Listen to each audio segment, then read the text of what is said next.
నీ జీవితంలో ఒకవేళ ఒంటరితనంతో బాధపడుతున్నావేమో, భర్తను కోల్పోయి నిరాదరణకరమైన పరిస్థితుల్లో ఉన్నావేమో.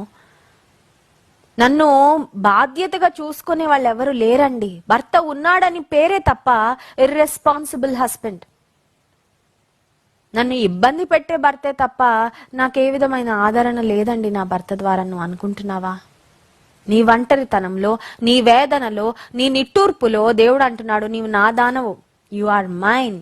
నిన్ను నేను ప్రదానం చేసుకున్నాను, నేను నిన్ను రాణి అగునంతగా నిన్ను ఆశీర్వదించాను, అట్టి స్థితిని నీకు ఇచ్చాను అంటున్నాడు దేవుడు. దేవుని దృష్టిలో నీకు చాలా చాలా విలువ ఉంది. He looks at you as his prized possession. దేవుడు నిన్ను తన విలువైన ఆస్తిగా, సంపదగా చూస్తున్నాడు. మనుషులు నిన్ను పెద్ద విలువైన వ్యక్తిగా చూడకపోవచ్చు, మనుషులు నీకు తగినంత విలువ, గుర్తింపు ఇవ్వకపోవచ్చేమో, కానీ దేవుని దృష్టిలో మాత్రం నీకు చాలా చాలా విలువ ఉంది అని గుర్తుపెట్టుకో.